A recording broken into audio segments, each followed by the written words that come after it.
Halo, selamat pagi teman-teman. Karena udah jam 8 lebih, aku mulai kelas hari ini ya. Bismillahirrahmanirrahim. Assalamualaikum warahmatullahi wabarakatuh. Shalom, Om Swastiastu, salam kebajikan. Sebelum kita mulai kelas hari ini, kita awali dengan berdoa menurut agama dan kepercayaan masing-masing. Berdoa dapat dimulai.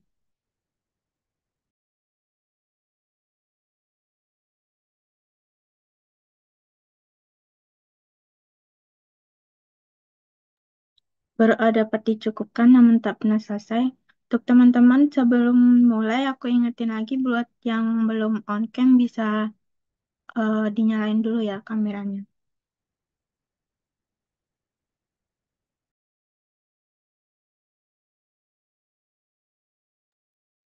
Untuk Kak Herwin, apakah udah siap Kak? Sudah, Kak.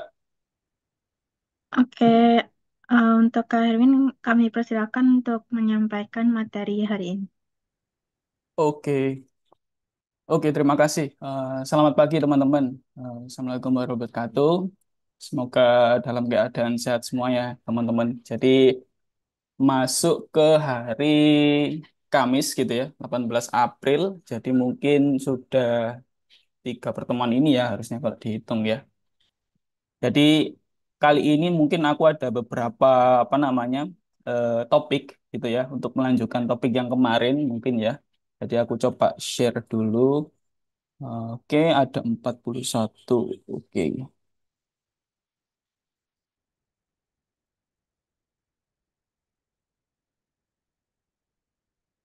Oke, teman-teman.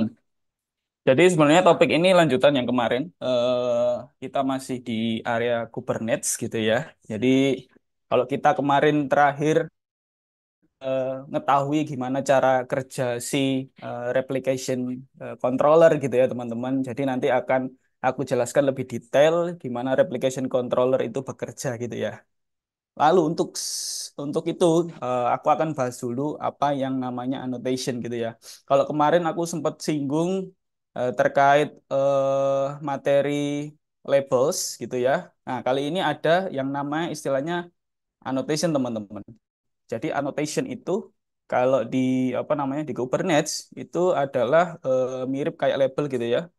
Dia seperti label yang bisa kita filter. Biasanya annotation itu digunain untuk supaya kita bisa menambahkan informasi dengan jumlah banyak.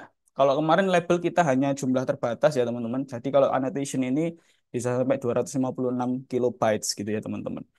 Jadi kalau kita namanya kita langsung coba gitu ya. Jadi annotation itu punya semacam istilah banyak kata ya. Kalau di dalam sebenarnya nggak sebegitu dipakai. Cuman ini akan jauh lebih menguntungkan ketika kita menambahkan sebuah informasi di dalam satu entitas, misal pods gitu ya, teman-teman. Nah, misalnya contoh kubectl, oke aja, annotate pod. Oh, coba kita cek dulu. Mungkin kita tambahkan podsnya CTL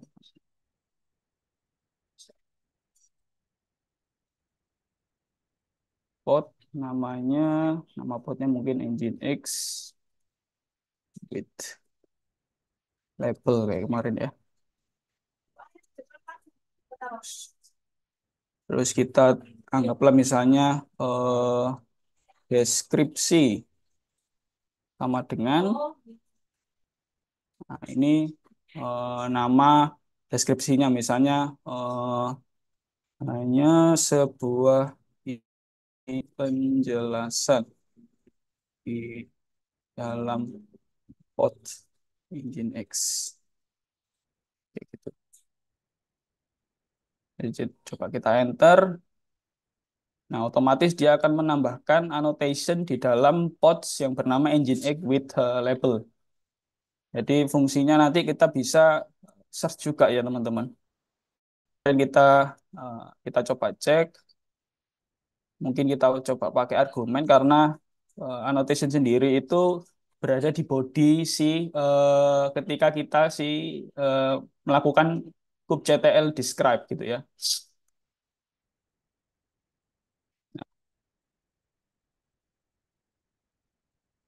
Jadi kayak gini ya teman-teman. Jadi kita bisa menambahkan si annotation ini gitu ya kurang lebih apa namanya untuk menjabarkan sebenarnya penjelasannya apa sih di dalam sebuah pods itu gitu kan, menambahkan sebuah deskripsi kayak gitu.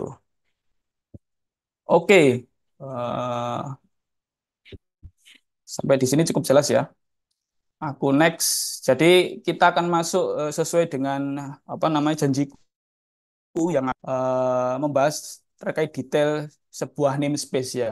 Kalau teman-teman kemarin sempat melihat aku beberapa untuk meng-create sebuah namespace gitu ya teman-teman dengan perintah kubectl create ns atau namespace gitu ya teman-teman. Nah, ini aku akan jabarin lebih detail lagi namespace itu apa dan kayak gimana.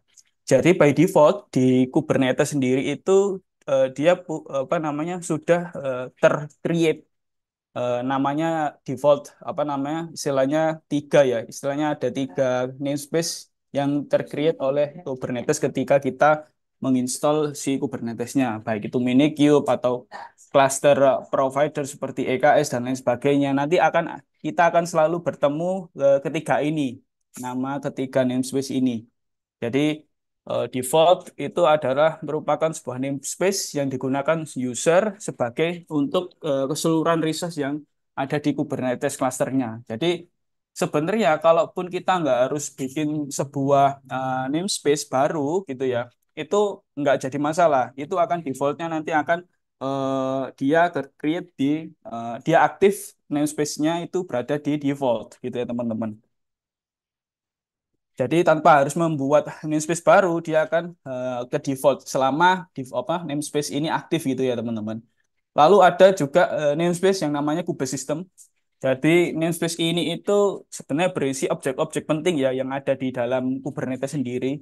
Dan itu yang memuat si Kubernetes sistemnya sendiri, terus control plane-nya, dan beberapa objek-objek di dalamnya itu mengatur semua organize dari si Kube sistemnya. Kayak gitu. Jadi ibaratnya kayak gini ya, misalnya aku contoh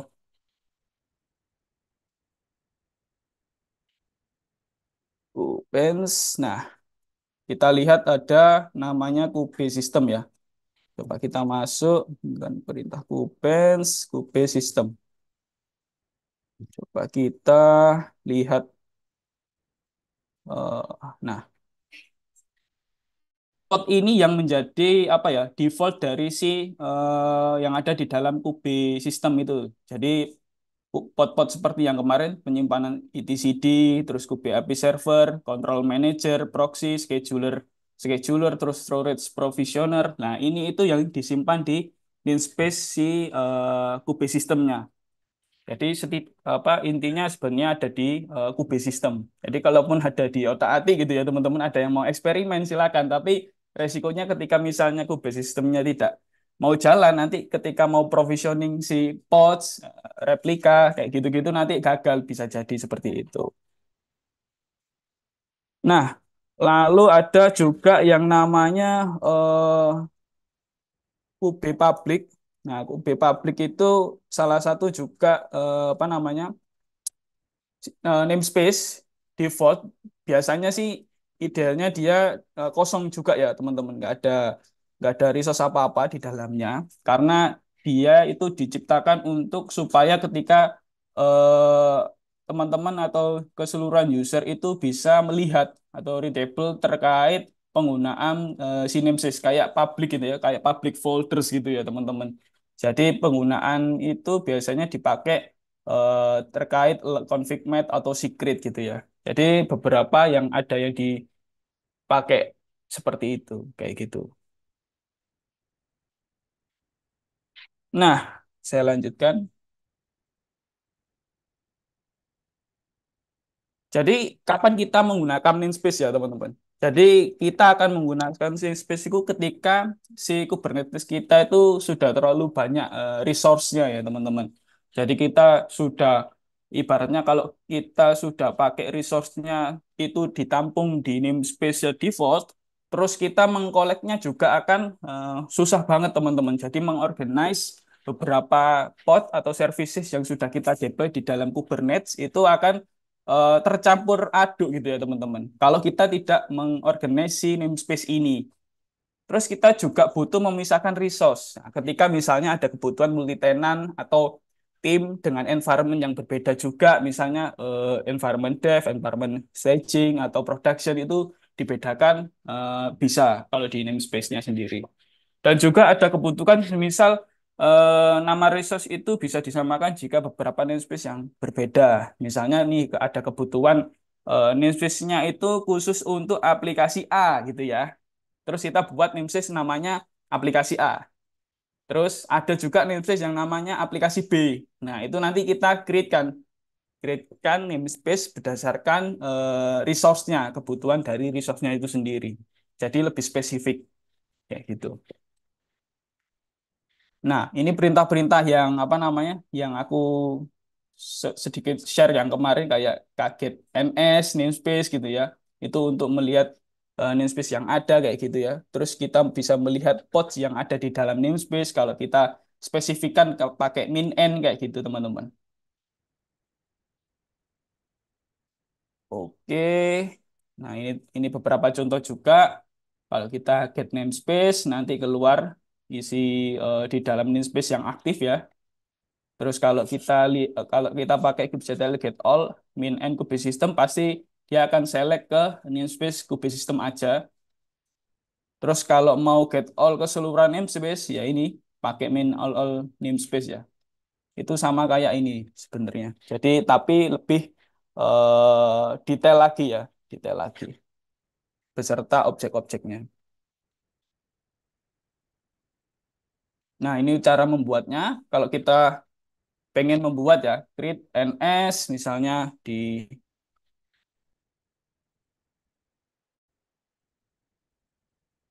ke create ns misalnya development. Kita membuat sebuah namespace development misalnya. Atau kita membuat namespace staging. Kita membuat namespace production. Misal paket ns. Nah, otomatis nanti akan muncul development, terus production, staging kayak gitu. Terus ini juga cara mendeploy ya. Untuk spesifik ke namespace-nya apa, kita harus pastikan menambahkan min n, terus namespace-nya ada kubectl apply. Nah, terus ini misalnya kita mau attach nama YAML-nya, nama filenya pakai min f gitu ya. Terus si namespace-nya apa kayak gitu. Terus kalau mau delete, nah, ini kalau delete ya. Harusnya kalau masih kosong gini, delete ns harusnya masih bisa. Wis, production typo. Nah,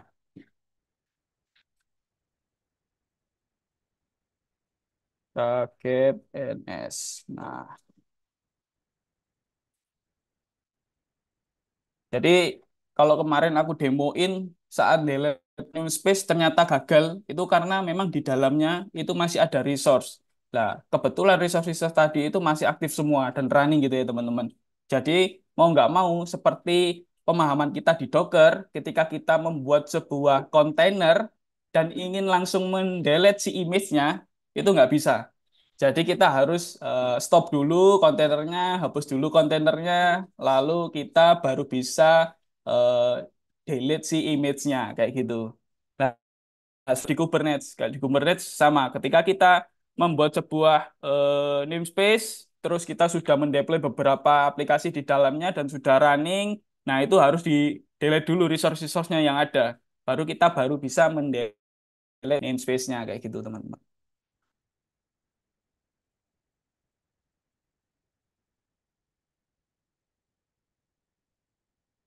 Nah, yang perlu diketahui terkait namespace itu memang ada beberapa ya teman-teman. Jadi pod dengan nama yang sama itu boleh berjalan asalkan di namespace yang berbeda.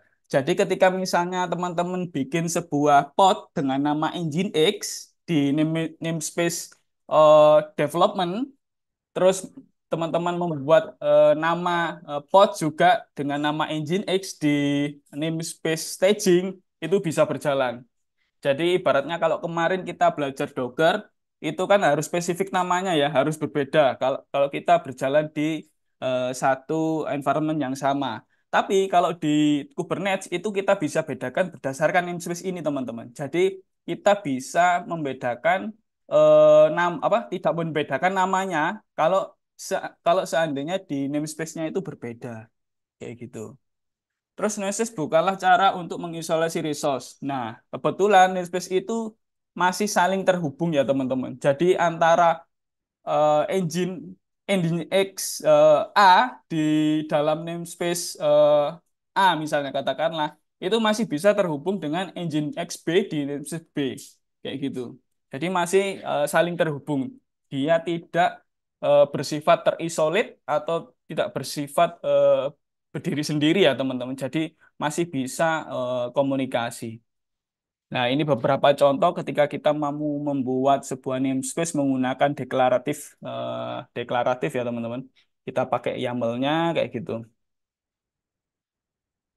Lalu beberapa contoh mungkin masih bingung terkait namespace. Nah, ini aku bikinin gambar juga terkait kenapa kita harus membutuhkan namespace dan beberapa implementasinya di di dunia DevOps di lapangannya kayak gitu-gitu, teman-teman. Jadi beberapa implementasinya teman-teman itu seperti yang kita tahu ya. Jadi teman-teman kita punya sebuah klaster ya teman-teman. Jadi asumsinya misalnya aku punya ada 6 klaster nih gitu ya. 6 klaster yang berbeda.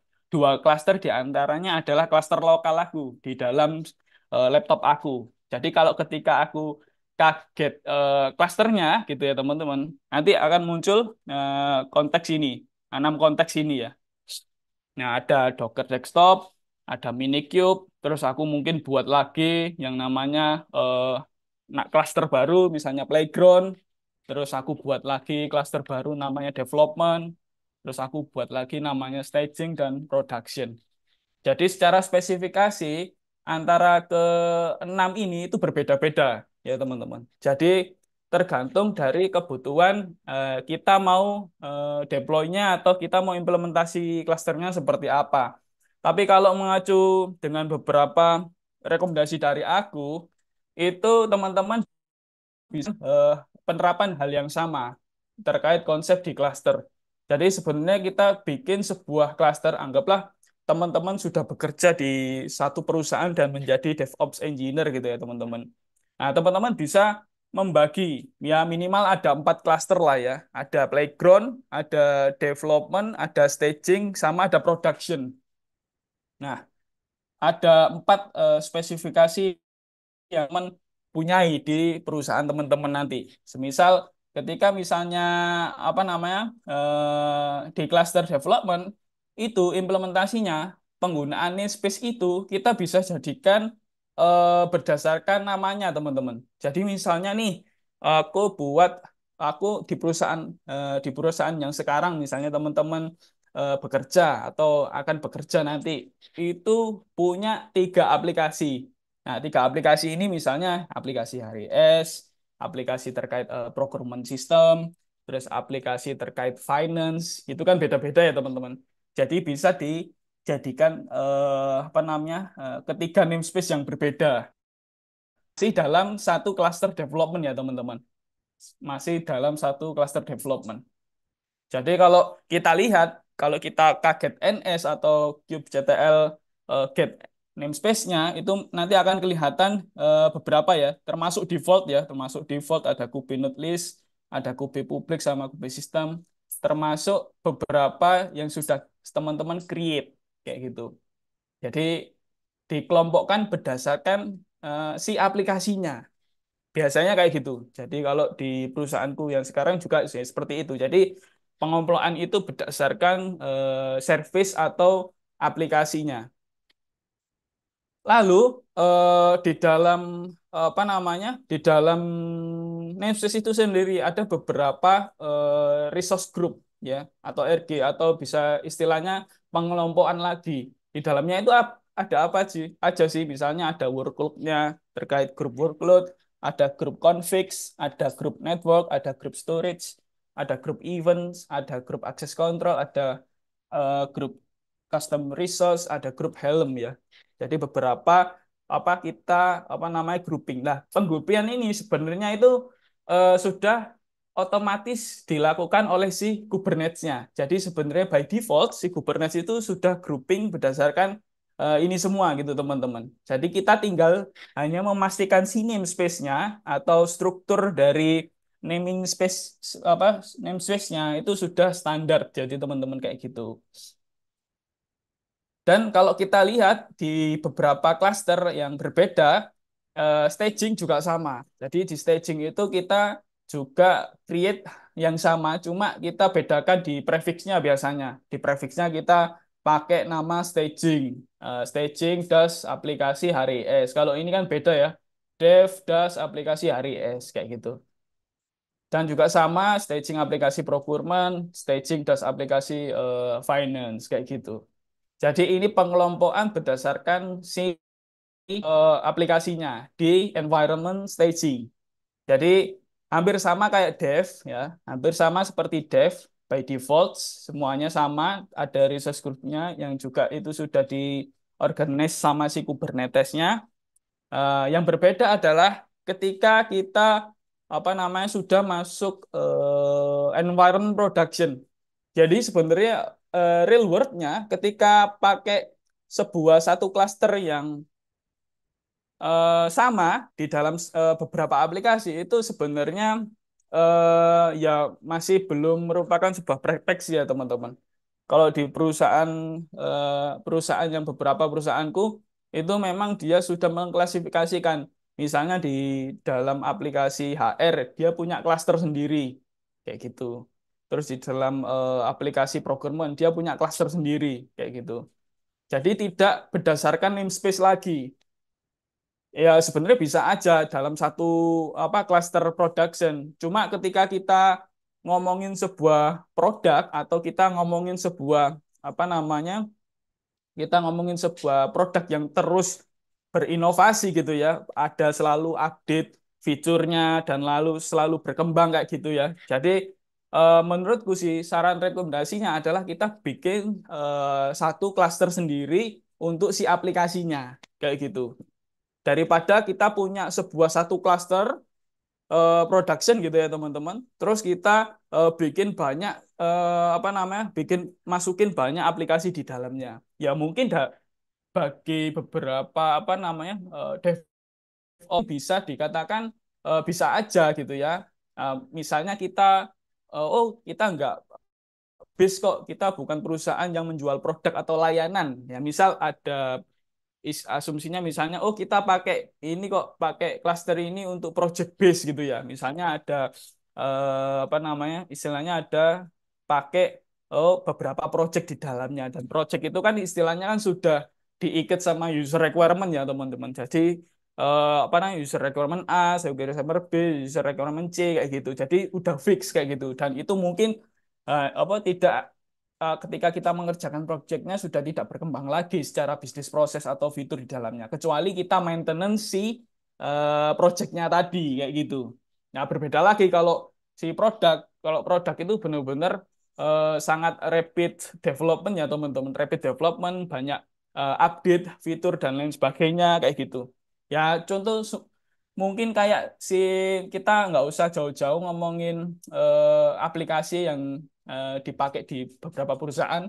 Contoh kayak misalnya cloud provider sendiri, si AWS itu cepat banget untuk mengupdate sebuah fitur-fitur di dalamnya. Jadi di konsolnya AWS itu beberapa fitur-fitur di dalamnya itu selalu diupdate. Nah, itu yang membuat apa namanya sebuah aplikasi atau fitur yang rapid development seperti itu harus punya sebuah cluster sendiri kayak gitu teman-teman. Jadi ini selain pandangnya ya, ini Jadi di dalam satu node, ini asumsinya aku gambarkan di dalam satu node itu ada apa namanya? Di dalam satu node ibaratnya ada beberapa komponen atau resource seperti ini kayak gitu.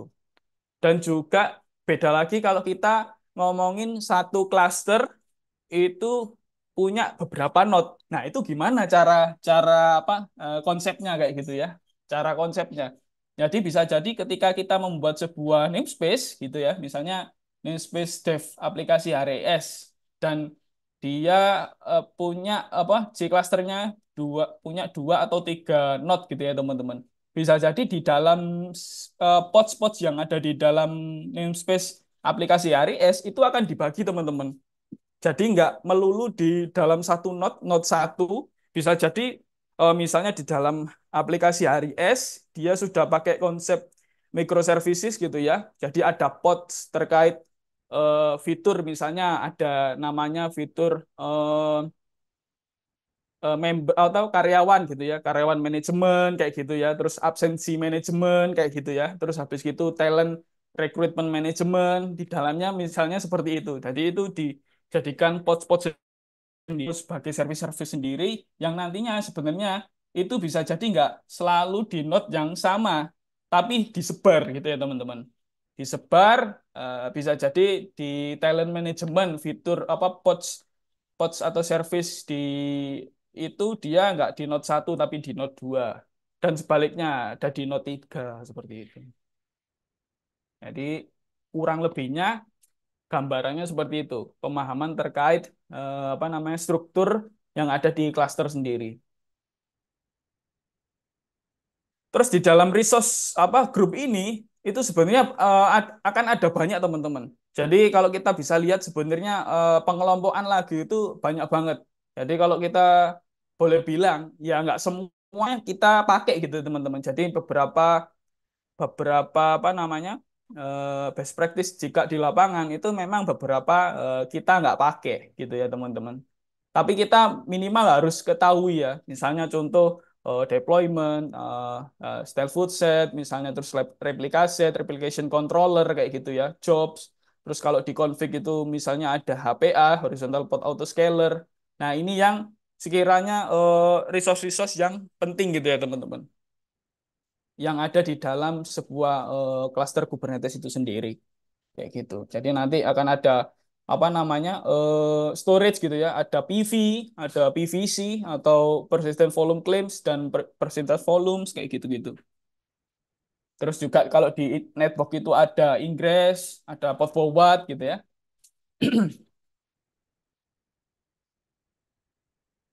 Oke, sampai di sini ada pertanyaan?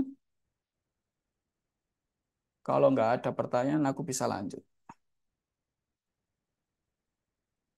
Nah, jadi kalau kemarin aku belum contohin juga untuk mendelete spot ya teman-teman. Untuk mendelete spot kita bisa melakukan perintah kadel potnya nama potnya apa gitu ya. It's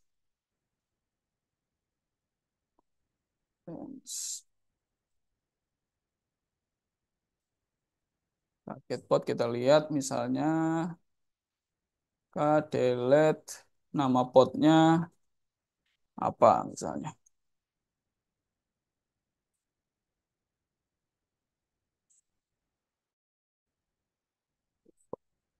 Nah, otomatis dia akan terdelete ya teman-teman. Jadi cukup simpel kalau kita mau mendelete sebuah pot gitu ya. Tapi ada beberapa cara ketika kita em, mendelete sebuah pod. Jadi kita bisa menggunakan label yang seperti aku contohin kemarin. Jadi kita tinggal menambahkan min L, terus key-nya apa, value-nya apa, dia otomatis akan mendelete berdasarkan label yang sama ya, berdasarkan label key value-nya yang sama. Dan juga kalau mau delete pods keseluruhan di dalam satu namespace itu bisa menggunakan ini. Jadi dash namespace, nama namespace-nya itu apa kayak gitu. Nanti akan ke delete semua si pods-nya.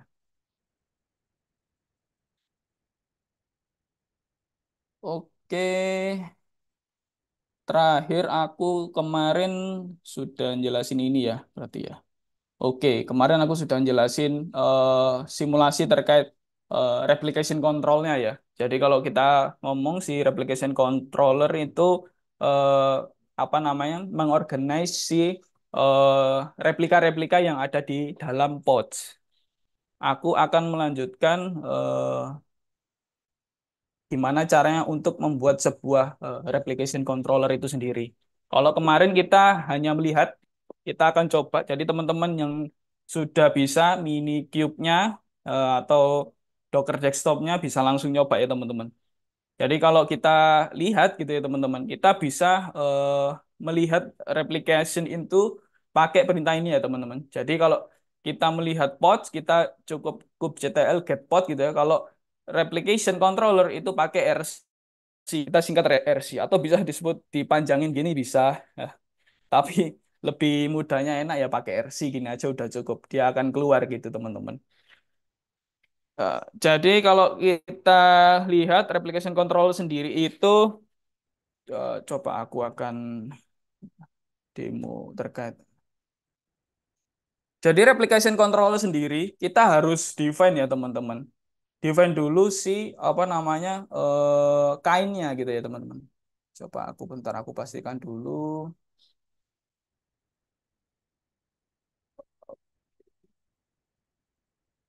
Benz Erwin. Oke. Oke. Jadi kita define kainnya adalah replication controller. Kalau kemarin kan kalau nggak salah itu pods ya kalau kita bikin pods ya. Jadi kainnya adalah pods. Terus kalau di replication controller define juga namingnya adalah kainnya adalah replication controller kayak gitu. Terus name-nya kita bisa set Nginx RC gitu ya teman-teman. Terus speknya kita kan jumlah replika yang mau dideploy berapa kayak gitu teman-teman. Terus kita juga bisa menambahkan selektor di dalamnya supaya nanti saat pas select di apa namanya di dalam postnya itu bisa kayak gitu. Terus speknya kita pakai nama kontainernya juga Nginx RC. Sebenarnya kita nggak perlu tahu si kontainernya akan running pakai nama apa gitu ya. Tapi yang jelas dia package-nya itu yang mana gitu ya. Apakah latest ataukah versi yang berapa gitu ya di Nginx-nya. Lalu kita define si portnya gitu teman-teman. Port dari si Nginx ya teman-teman. Jadi kurang lebih seperti itu. Kalau udah di define lupa ada beberapa indentasi ya kalau di YAML itu ya. Terus kalau udah kita bisa lakukan kubectl apply min f nginx rc dot yaml. Nah, perintah apply itu sama kayak perintah create ya teman-teman sebenarnya. Cuman bedanya ketika apa teman-teman mau ngupdate si file YAML-nya atau mau ada perubahan nih di file YAML-nya terus mau ngupdate di Kubernetes-nya itu bisa pakai perintah apply. Tapi kalau apply langsung itu bisa gitu teman-teman. Jadi aku coba lihat dulu pastikan di pods-nya kalau kita lihat lens itu masih pods-nya cuman engine add with label. Terus kita pastikan harusnya kita nge-create dua replika untuk nama pods-nya Nginx RC atau Replication Controller. Kita apply. Nah, otomatis nanti kalau kita lihat, aku pakai lens supaya lebih ini ya, lebih tahu ini apa namanya prosesnya ya. Jadi kalau sudah create otomatis nanti si engine RC-nya atau si engine X yang sudah kita create berdasarkan control replication controller itu sudah tercreate. Jadi kalau kita lihat dari sini gitu ya, itu juga bisa gitu ya teman-teman. Nah, otomatis dia akan melihat nih, oh ada dua pods ya, dua pods yang running barusan gitu ya teman-teman. 33 second. yang lalu gitu ya teman-teman. Ada dua pod. Ketika kita buat replication controller, otomatis si pods yang akan kita running itu akan menduplikasi seberapa jumlah replika yang kita mau gitu ya teman-teman. Berdasarkan spesifikasinya ya teman-teman. Itu. Jadi kalau kita mau cek secara detail di RC-nya, kita bisa pakai perintah kubectl get RC. Nah, kita bisa tahu nih ada apa namanya replication controller, ada dua replika di dalamnya ya, ada dua replika di dalamnya, dua.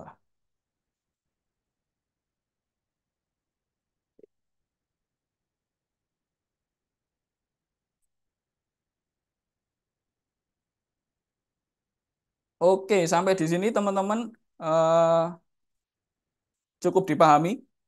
Jadi kalau kita kemarin deploy sebuah pods, sekarang kita deploy sebuah pods, namun kita pakai replication control untuk mereplikasi pods-nya. Jadi bedanya ada di mana gitu ya. Kok kok bisa sih Kubernetes gitu ya? Karena kita sudah define kayaknya replication controller dan otomatis si pods-nya akan di-generate dengan nama yang Unix di belakangnya, teman-teman. Nah, nama ini tuh di-generate Unix oleh si Kubernetes ketika kita define itu berdasarkan replication-nya apa gitu ya. Jadi dipastikan dulu nama apa namanya nama replication controlnya apa gitu ya. Nanti otomatis dia akan menambahi dash dan ada beberapa apa namanya Unix code ya di belakangnya kayak gitu. Jadi kalau kita lihat di sini juga di Lens itu kita lihat di bagian replication controller. Nah, ini dia ada nama replication control dengan nama Nginx gitu ya. Terus jumlah replikanya berapa? Dua misalnya ya. Terus di share replikanya dua kayak gitu. Dan ini selektornya. Jadi ini selektor dari si Nginx-nya. Oke,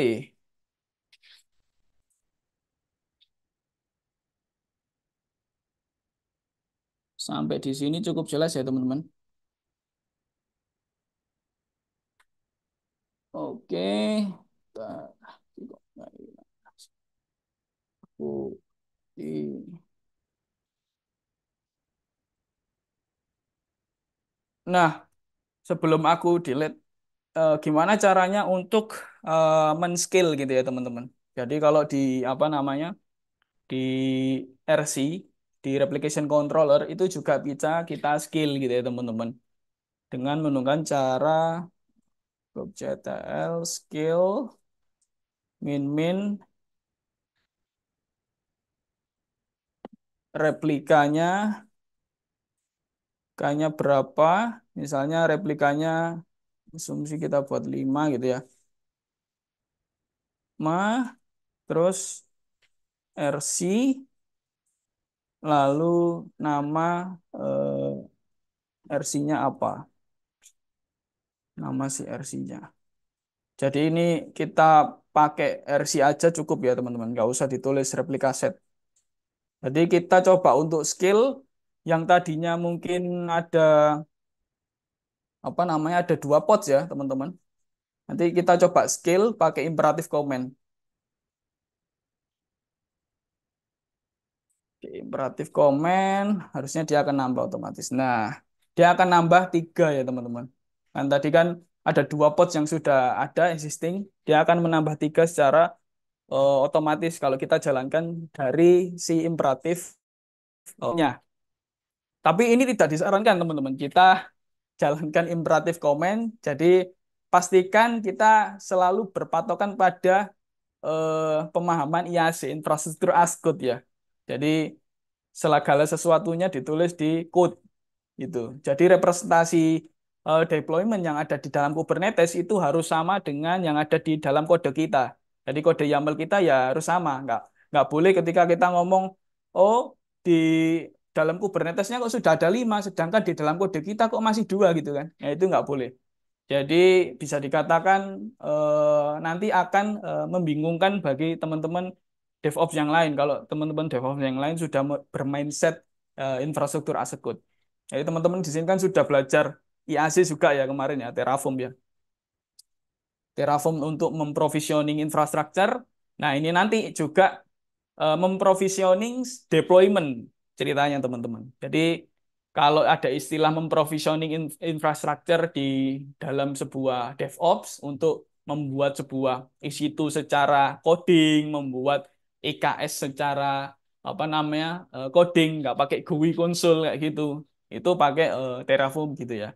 Nah kalau di provisioning di dalam deployment itu sebenarnya cukup pakai Git aja juga cukup gitu ya. Terus kita versioning itu berdasarkan di apa namanya file YAML-nya kayak gitu.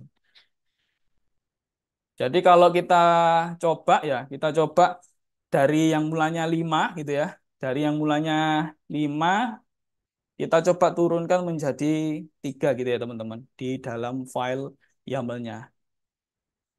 Terus kalau sudah kita lakukan apply minf is minf nginx minrc dot YAML.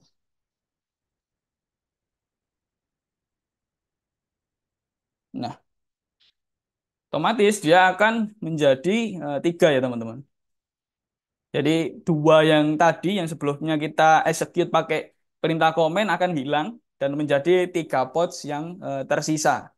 Karena kita apply barusan YAML pakai YAML file ya. Pakai YAML file.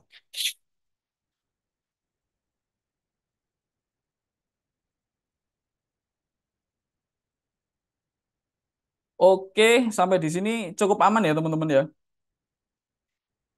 Aku akan lanjutkan lagi. Kalau di replication controller itu kurang lebihnya seperti itu. Jadi kita bisa mereplicate si pods-nya. Tergantung nanti ketika misalnya kebutuhan teman-teman butuh aplikasi teman-teman mau direplika berapa saat inisialisasi awal gitu ya. Misalnya mau deploy awal nih, teman-teman mendeploy sebuah aplikasi berbasis Node.js atau PHP gitu ya teman-teman. Nah, itu pod inisialisasi awalnya berapa kayak gitu. Itu harus ditentukan, harus ditentukan. Beda lagi cerita kalau kita ngomong apa namanya horizontal pod scaling gitu ya, auto scaling. Jadi nanti ada penentuan minimal dan maksimal. Itu tergantung dari jumlah hits current di yang di apa namanya hit current yang masuk ke dalam pods itu tadi. Misalnya oh banyak yang hit gitu ya. Concurrent usernya itu nanti akan otomatis si teknologi HPA yang ada di Kubernetes itu akan jalan sesuai dari concurrent user yang ngehits. Kalau di sini kita belajar dulu gimana cara kerjanya si replika itu tadi ya. Oke, kalau nggak ada pertanyaan aku akan next.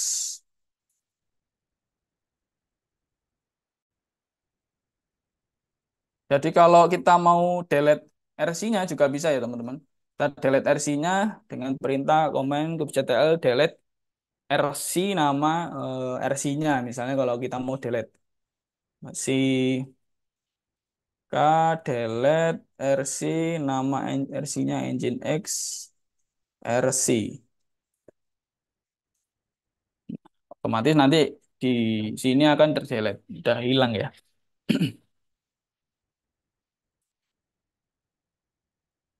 Oke, aku masuk ke bagian replication set. Duh, apa kok bedanya tadi ya? Replication controller sama replication set gitu ya. Ya mungkin harus itu ya teman-teman, ada replication-nya. Cuman di sini nanti aku akan jelaskan sebenarnya apa itu replica set ya. Sebenarnya pada awalnya replication controller itu digunakan untuk menjaga jumlah replika pod dan mereschedule ulang nanti gitu teman-teman. Jadi namun sekarang telah dikenalkan resource baru ya. Resource baru itu namanya replica set. Jadi replikasi sendiri itu generasi barunya replication controller atau ibaratnya teknologi yang terbaru dari si Kubernetes untuk mereplikasi si pods-nya tadi. Yaitu dia penggantinya sebagai apa? Penggantinya si replication controller. Jadi replication controller sendiri itu penggunanya sekarang udah nggak direkomendasiin lagi sebenarnya teman-teman. Jadi bisa dibilang cara tadi yang kita buat itu sebenarnya sudah nggak make sense lagi kalau kita pakai gitu ya teman-teman untuk membuat sebuah replika dalam sebuah pods. Cuman di sini aku tadi contohin ketika apa namanya replication controller itu sebenarnya mirip banget sama si replika set. Namun mungkin ada beberapa fitur atau keunggulan ya. Kalau di replika set itu dia memiliki label selector yang lebih ekspresif ketimbang si replication controller yang memiliki fitur apa namanya label selector secara match lah. Kalau yang di replika set itu lebih lebih advance fiturnya gitu ya teman-teman. Terus lalu toleransi kesalahan kesalahan juga lebih baik ya. Jadi fault tolerance-nya juga lebih bagus si replika set ketimbang si replication controller kayak gitu. Lalu juga fleksibilitasnya dalam masalah scheduling si pods-nya.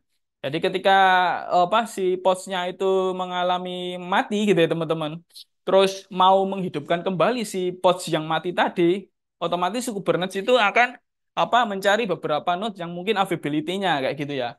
Nah, mungkin kalau di dalam minikube atau di dalam lokal kayak kita kayak gini sekarang itu nggak kerasa teman-teman kalau kita memakai replication control di dalamnya. Tapi kalau kita sudah ngomongin sebuah real production yang aplikasinya itu di-hit banyak user, nanti akan kerasa ketika kita menggunakan replication controller itu terkait fleksibilitas si pods-nya masing-masing kayak gitu. Dan juga masalah scalability-nya juga akan jauh berbeda juga ketimbang si replication controller.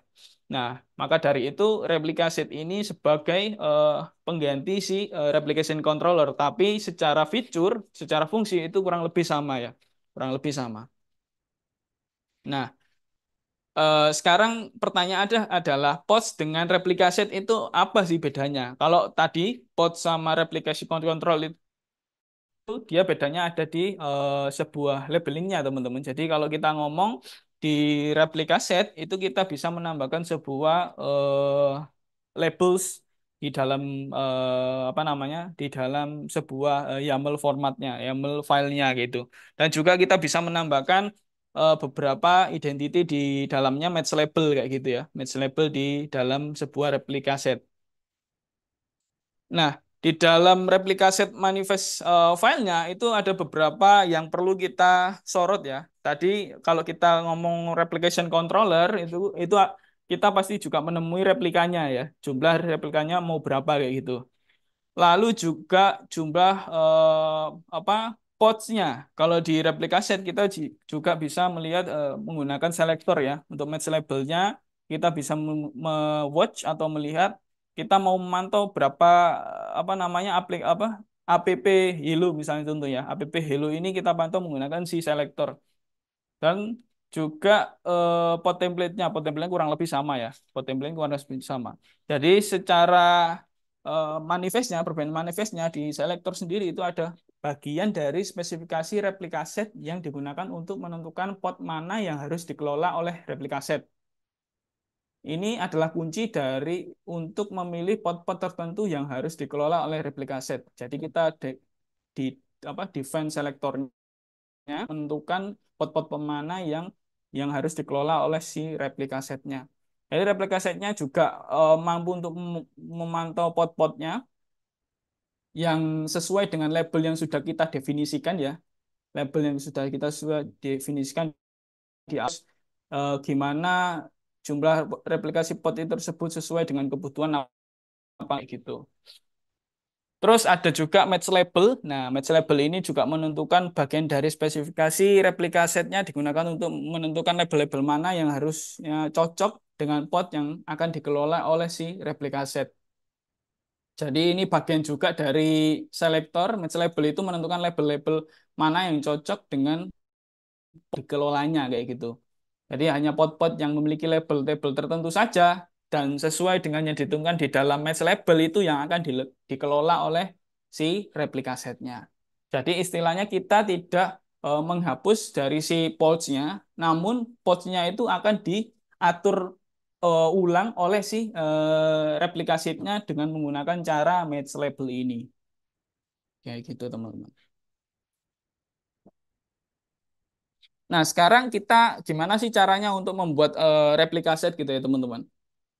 Jadi sebenarnya sama kayak kita membuat si replication controller ya, teman-teman. Jadi kalau di replication set itu kita bisa membuat si replication setnya mungkin berbedanya ada di ini ya, match label ya, teman-teman, match labels. Jadi kalau di RC di replication controller itu selektornya tanpa match label, jadi kita bisa define match labelnya sesuai dengan sesuai kita yang kita butuhkan. Misalnya kita mau mantau hanya match label engine RS saja gitu ya, teman-teman. Nah, ini nanti si replika setnya itu hanya memantau dengan label yang sama yang sudah kita define. Kecuali kita mau define engine X saja gitu ya. Otomatis label-label yang engine X yang bersifat engine X nanti akan dimonitor oleh si replika set ini kayak gitu.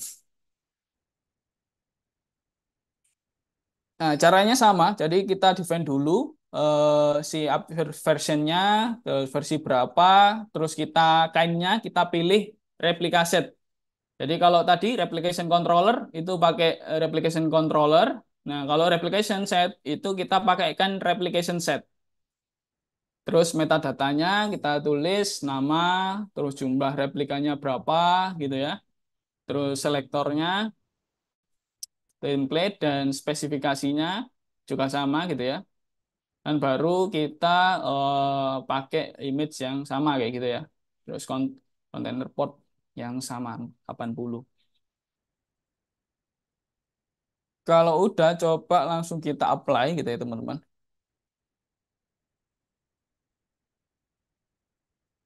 K apply min F engine X rs.yaml. Iya, ada pertanyaan mungkin. Ada kegunaan khususkah antara RC dan RS atau lebih baik menggunakan RC aja, Kak? Iya, jadi gini Sandi. Jadi kalau kita apa perbedaannya ya memang kayak yang sudah aku jelaskan tadi ya, keunggulan fitur yang dimiliki si RS itu atau replication set itu lebih bagus ketimbang si replication controller. Makanya si replication set itu bisa dikatakan sudah menjadi pengganti si replication controller. Cuma kalau dari sisi Kubernetes official-nya itu memang belum masih disupport ya, masih didukung. Tapi mungkin aku nggak tahu, mungkin suatu saat si replication control mungkin bakal deprecated atau nggak akan disupport lagi oleh si Kubernetes-nya di versi-versi berikutnya tentunya ya mungkin ya. Tapi yang jelas ketika kita sudah ngomongin sebuah teknologi replikasi di Kubernetes itu kita sudah pakai replika set kayak gitu. Jadi saranku sih ya pakai RS gitu ya, tetap pakai replication set. Di perusahaanku juga pakai replication set itu. Menjawab ya Mas Sandi. Oke.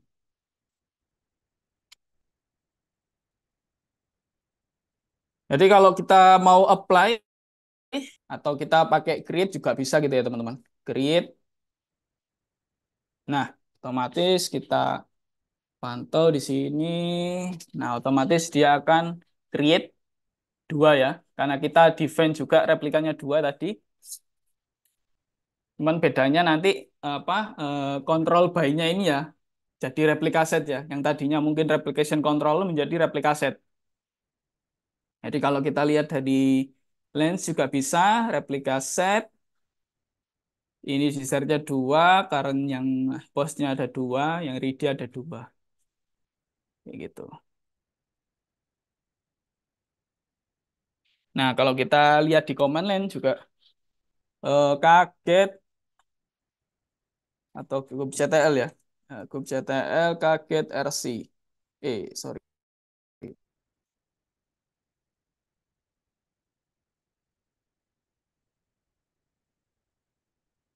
Not found. Kub kaget. Kita lihat dulu kaget pot. Kaget RS, sorry.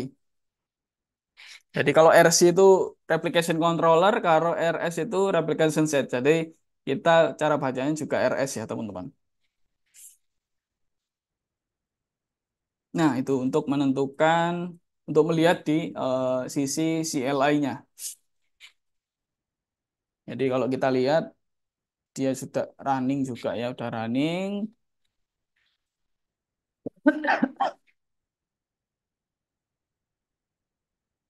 Coba kita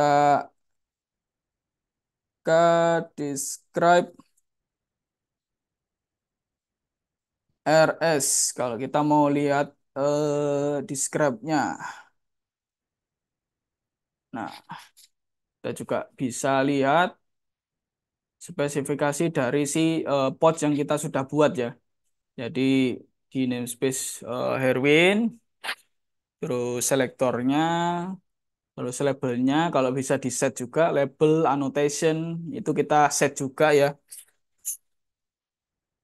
Lalu jumlah replikanya, terus statusnya gitu ya. Mungkin ada beberapa teman-teman di sini ketika misalnya nih suatu saat mendeploy sebuah replika set gitu teman-teman. Nanti jangan kaget juga ketika misalnya oh kita bikin replika set eh, eh, speknya itu kita bikin 10 replika gitu ya. Terus yang running hanya 5 kayak gitu ya. Yang running lah. Terus yang limanya kenapa gitu ya. Biasanya yang terjadi adalah replika set juga cenderung akan memperlihatkan dari jumlah resource yang ada di node kita gitu ya. Ketika node kita sudah tidak apa namanya mumpuni untuk sekiranya apa namanya kehabisan resource ya teman-teman untuk membuat replika-replika yang sudah kita bangun pakai replika set di dalamnya itu nanti yang aktif nggak 10 itu tadi bisa jadi ya hanya 5 bisa jadi hanya 3 kayak gitu. Jadi tergantung dari si node-nya juga. Nah, ini apa lihat dari apa infonya ada port yang sudah di define gitu kan 80 gitu ya. Terus ports yang running kayak gitu. Nah, kalau di apa namanya? Di RS juga sama. Ketika kita ngomongin apa namanya? Scale juga kita bisa melakukan perintah replika replika terus jumlah scalingnya mau berapa, semisal 10 gitu ya. Terus RS, terus nama replika setnya S misal. Kita coba scaling 10 pakai command line CLI dulu ya, imperatif command ya. Nah, kita lihat pot-spotnya. Nah, nah, ini otomatis dia akan pull up dulu biasanya. Satu persatu dia akan otomatis up gitu ya teman-teman. Jadi paralel dia mana dulu yang akan dieksekut, tapi dia bekerja secara paralel, jadi nggak satu-satu sequential gitu ya teman-teman. Tergantung dari jumlah si apa namanya si resource-nya ya. Kebetulan minikube yang aku install juga apa namanya resource-nya juga cukup ya kalau di apa namanya laptopku ya.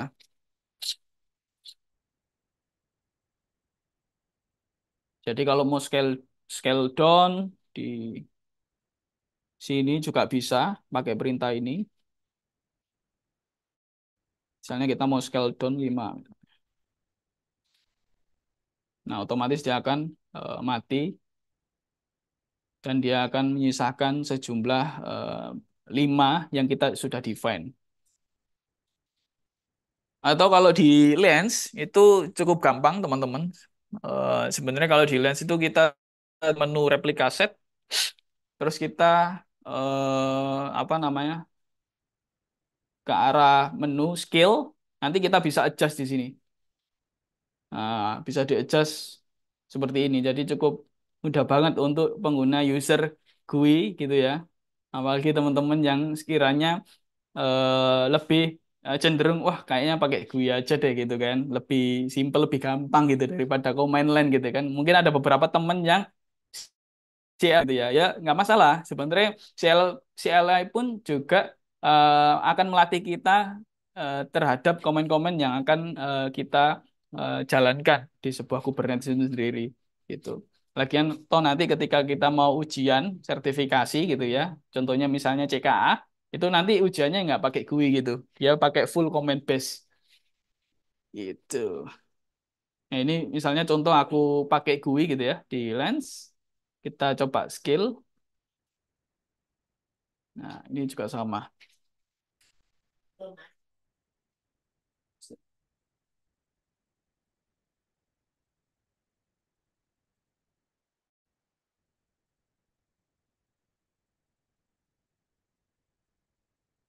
Untuk QoS itu fungsinya apa, Kak?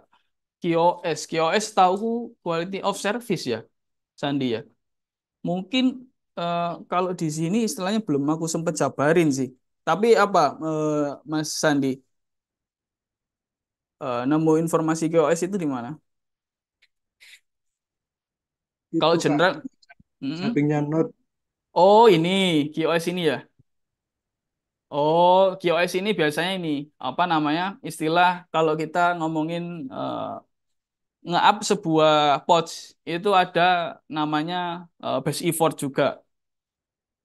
Jadi ini biasanya bermacam-macam sih kelasnya, kelas si QoS-nya. Jadi aku bisa search juga QoS di QoS levels identifiers ini. Jadi ini kurang lebihnya itu dia memberikan biasanya ada tiga. Nah ini Guaranteed, burst, burst able sama base effort. Jadi kalau kita melihat di Kubernetes apa Kubernetes IO dokumentasi resminya itu ada tiga tipe gini si apa namanya Mas Andi ya. Jadi kalau base effort dia lebih ke kriteria di mana dia menggaransi or base able ya. In the words di podnya memiliki have memory limit atau memory request. Still dan itu diklasifikasi kontainer ini, pods ini di request oleh node CPU or memory and still classified sebagai base effort kayak gitu. Jadi quality of service. Ya istilahnya sama ya. Kalau setauku di network itu ada QoS juga quality of service. Di sini juga ada yang namanya pod of quality of service ya. Dan pengklasifikasiannya juga tiga itu tadi. Base effort, base able, dan guaranteed. Nanti bisa dieksplor lagi karena sebenarnya pada dasarnya istilah-istilah yang ada di Lens itu akan ada semua di dokumentasi resminya si Kubernetes.io kayak gitu. Oke, aman ya? Cukup dimengerti.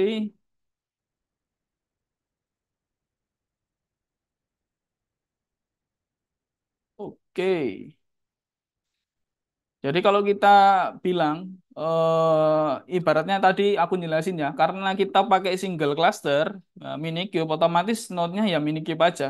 Tapi ketika misalnya tadi kita bikin 100 pot gitu ya, dan kebetulan ada dua nodes gitu ya di dalam satu cluster, bisa jadi nggak hanya node minikube aja, misalnya minikube 2 gitu ya, atau minikube 3 kayak gitu. Jadi sebenarnya dia akan di apa spreading ya istilahnya ya, dibagi beberapa pot-pot itu dibagi beberapa node yang availability-nya bisa dimasuki sebuah deployment kayak gitu. Oke, kalau kita sudah bisa membuat sebuah replika set, harapannya teman-teman di sini juga bisa ya mendeploy sebuah replika set. Karena apa? Replika set juga digunakan ya untuk deployment, kasusnya deployment. Nah, kita hampir sama nanti apa kalau di contoh ini meng-create sebuah replika set, terus kita pakai kubectl get rs min o wide untuk melihat ya, untuk melihat ini hampir hampir sama kayak di Lens ya, teman-teman. Kalau kita melihat keseluruhan dari si RS-nya atau replika setnya, Terus kita melihat get pods min o wide untuk melihat si jumlah replika setnya yang ada.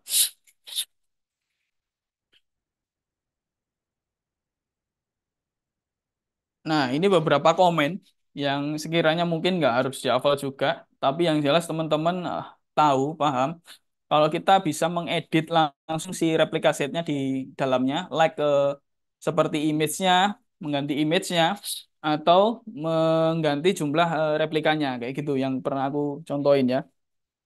Lalu juga ke CTL delete, misalnya tadi ya, delete RS-nya, terus misalnya kita mau delete tapi YAML-nya, si YAML-nya, YAML filenya, spesifikasi YAML filenya. Lalu juga kita mau melihat keseluruhan dari si apa namanya komponen atau resource yang ada di Kubernetes itu pakai kubectl get all. Dari mau service, mau deployment, mau replica set, mau replication controller gitu ya. Nanti akan ada satu satu shoot ya di dalam perintah ini. Terus ada perintah replace untuk mereplace pods yang mau apa nama diupdate untuk definition filenya. Jadi ibaratnya kita mereplace yang pod existing dengan YAML yang sudah ada. Kita bisa pakai si perintah ini gitu ya. Lalu juga ada perintah yang tadi aku contohkan. Kita mau skill berapa jumlahnya, lalu mungkin mau menambahkan definition si YAML-nya di dalamnya itu juga bisa. Dan juga kita langsung langsung edit si replication setnya di dalam command line juga bisa sama seperti itu, terus menambahkan si nama replika setnya. Nah, ada beberapa fitur. Salah satunya adalah label selector match expression. Jadi fitur ini itu ada di dalam replika set, teman-teman. Nah, makanya tadi aku sempat bilang apa beberapa keunggulan Kak, misalnya terkait replika set ini ketimbang replika gitu kan.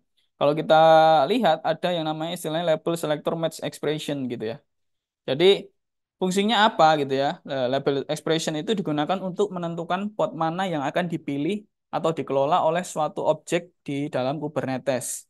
Jadi seperti replika set, terus service, terus deployment. Nah, ini nanti akan aku jelasin juga ya terkait service, terus deployment juga itu ada di dalam bagian si integralnya si konfigurasi di banyak objek di Kubernetes yang memerlukan pemilihan pod berdasarkan label tertentu. Jadi dalam contohnya gambar ini ya teman-teman, kita definisikan si metadatanya NIM-nya, kita pakai Nginx dash replica set gitu ya teman-teman. Nah, di dalamnya dia memiliki label teman-teman, memiliki label yang namanya app nginx gitu teman-teman. Dan itu yang akan menjadi dasar ketika kita akan mengelola si jumlah replikanya pod tersebut itu udah sesuai belum sama yang kita sudah define.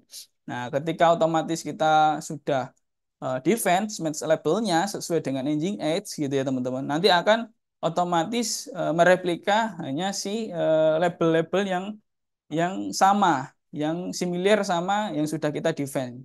Engine X contohnya. Nah, sebelumnya juga kita harus perhatikan untuk selektornya ya, teman-teman. Jadi di replication set itu kita bisa menggunakan match label juga, yang artinya selektor tersebut jadi secara kerjanya sama kayak match gitu ya.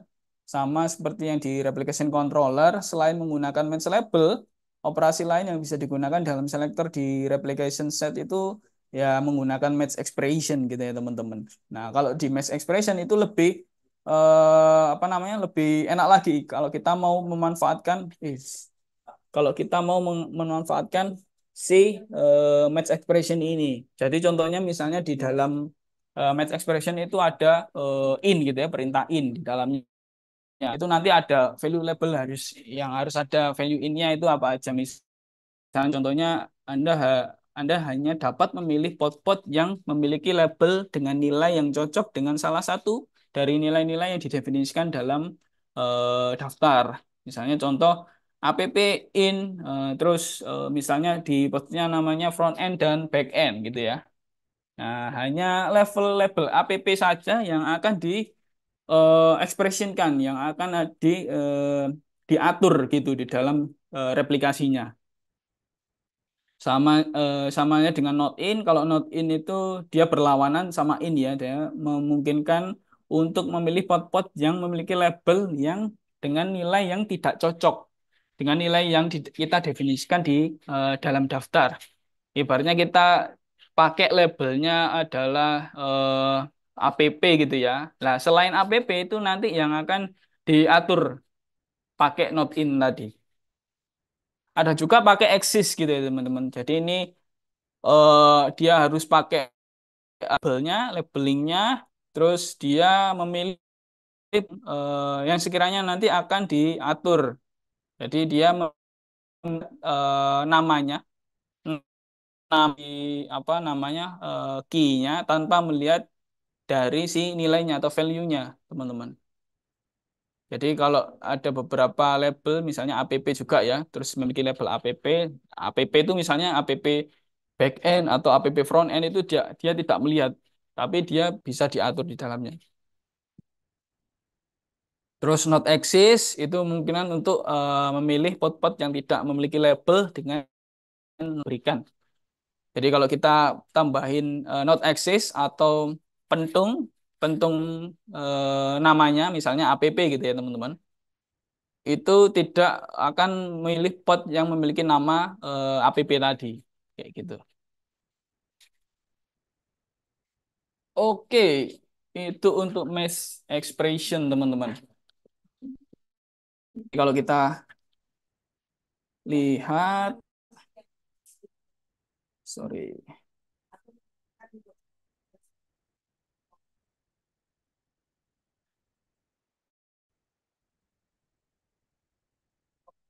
kalau kita lihat expression itu, bentar, ada contohnya. Jadi dia mendefinisikan si apa namanya key-nya ya, key-nya app misalnya. Terus misalnya ada key lagi terkait environment, dia definisikan value-nya prod, misalnya QA atau staging atau development kayak gitu. Dia atur sedemikian rupa untuk supaya mana aja yang cocok atau match gitu ya ketika kita mau mereplikasi dari si pods mana-mana aja. Itu pakai expression lagi. Jadi teman-teman apa belajar regex atau ren itu hampir sama kayak konsepnya kayak gini. Oke,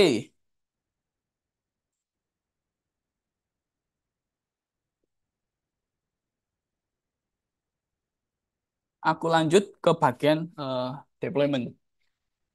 Jadi Kubernetes itu punya resource juga yang nama deployment ya teman-teman. Jadi kalau kita lihat di meme yang aku pernah show, bentar ya, meme-nya mana ya? Aku cari meme-nya. Nah ini meme-nya.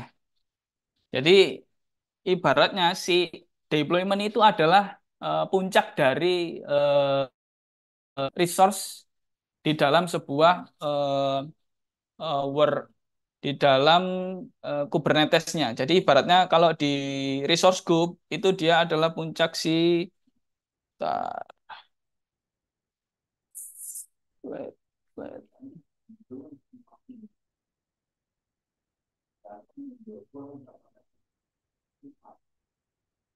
Hmm, namespace. Nah, dia adalah puncak dari workload ya. Kalau di resource group itu dia adalah puncaknya dari workload di resource group workload. Jadi kalau kita bilang deployment sendiri itu dia tidak apa tidak meninggalkan dari si replika setnya ya teman-teman. Malah justru dia akan membanding si replika set itu jauh lebih efisien lagi kalau kita ngomongin sebuah deployment. Jadi deployment sendiri itu kalau kita ngomong kalau update aplikasi secara manual itu bukan hal yang bijak ya teman-teman. Jadi kesalahan kecil yang kita lakukan setiap update secara manual itu bisa menyebabkan downtime. Nah, ketika misalnya teman-teman tadi manual untuk scaling gitu ya di dalam replika setnya. Ya bisa jadi teman-teman salah, typo atau dan lain sebagainya untuk melakukan scaling yang mengakibatkan itu nanti akan terjadi downtime pada sisi sistemnya gitu ya, sisi aplikasinya. Dan itu nggak bisa diakses lagi kalau kita sudah ngomong replika setnya salah skill gitu ya, yang tadinya mungkin harusnya butuh 100 pots, terus teman-teman hanya hanya apa keliru untuk menambahkan nolnya lagi di dalamnya, terus jadi 10 gitu ya. Terus akhirnya yang tadinya mungkin apa namanya yang tadinya mungkin sudah berapa 50 pots yang jalan, terus akhirnya dia jadi 10. Nah, itu yang akan mengakibatkan downtime. Karena beberapa pods bisa jadi akan dihit oleh beberapa concurrent si concurrent usernya ya teman-teman yang saat ngehit itu tadi. Terus Kubernetes juga memiliki fitur deployment ini yaitu resource untuk melakukan deployment aplikasi dan update aplikasi secara deklaratif ya teman-teman. Jadi menggunakan file konfigurasi YAML yang biasanya kita pakai. Jadi saat kita membuat sebuah deployment, secara otomatis Kubernetes akan membuat replika set yang mana replika set akan secara otomatis membuat pod kayak gitu. Jadi seperti yang aku tadi bilang tadi, tidak membuat secara configurable by deployment, tapi melainkan ini masih dalam satu lingkup ruang terkait replika setnya. Cuman deployment ini akan memudahkan kalau ketika kita mau scaling dan lain sebagainya. Jadi lebih scalable lagi dari ketimbang si replika set. Jadi mungkin ada pertanyaan ketika tuh, berarti kita pakai deployment aja dong. Berarti paling paling bagus daripada replika set ataupun replication control. Ya, jawabannya betul. Jadi paling idealnya kita pakai si deployment ya teman-teman untuk memprovide atau memprovisioning dari si pods yang kita bangun. Otomatis nanti ketika di Kubernetes-nya juga dia akan ke generate-nya replika set. Tapi secara apa namanya? Secara provisioning dia pakainya tab-nya adalah deployment. Jadi deployment sendiri memprovide deklaratif update dari pods dan replika set. Jadi kamu bisa mendescribe dari state si deployment-nya dan deployment controller juga akan merubah actual state ke dalam stage yang saat ini dijalankan di dalam Kubernetes. Jadi itu sama kayak replika set, tapi lebih advance lagi fungsinya, lebih advance lagi. Deployment juga rekomendasi, jalan rekomendasi di mana untuk mendeploy sebuah pods atau replika set. By default Kubernetes itu perform terhadap ini ya, deployment ya, karena rolling update dia juga mensupport terkait rolling update strategi. Di mana nanti ketika kita mau merilis sebuah aplikasi, merilis sebuah service, ketika kita pakai deployment, itu akan dipermudah, dipermudah lagi. Terus kita kalau mau mau update ya, terutama mau update, mau rilis update versi terbaru, misalnya 1.0.1 ke 1.0.2, dia akan jauh lebih smooth lagi dan jauh lebih advance lagi fitur-fiturnya. Jadi fitur-fiturnya antara lain ketika kita ngomong mudah di deploy untuk mereplika set, terus rolling update, terus kalau mau rollback previous deployment versionnya, jadi kalau mau merollback dari versi sebelumnya, ketika kita 1.0.2 mau rollback ke 1.0.1 itu mudah banget di deployment. Terus juga kita mau skill deploymentnya, skill dalam arti jumlah si replikanya, misalnya awalnya 10 menjadi 100 kayak gitu. Terus kita juga bisa mempost dan meresume si deployment-nya. Nah, deployment strategi. Jadi ketika kita ngomongin deployment, eh, K8S itu kita nyebutnya men-trigger dari rollout ya teman-teman. Jadi rollout sendiri itu sebuah proses yang gradually deploying. Bisa jadi rollout di sini itu menaikkan jumlah versinya menjadi lebih tinggi atau menjadi lebih rendah kayak gitu. Jadi mungkin rollout rollout di sini istilah di apa namanya Kubernetesnya itu bisa jadi merollout lebih tinggi atau merollout lebih rendah dari jumlah versi yang existing kayak gitu. Dalam Kubernetes kita bisa sering lihat gitu ya teman-teman. Jadi ada tiga ya, ada tiga istilah yang namanya recreate. Kalau recreate itu artinya menterminate versi yang lama dan merilis versi yang baru. Nah, secara pengalaman, recreate ini itu tidak best practice ya teman-teman. Jadi tidak best practice ada di lapangan.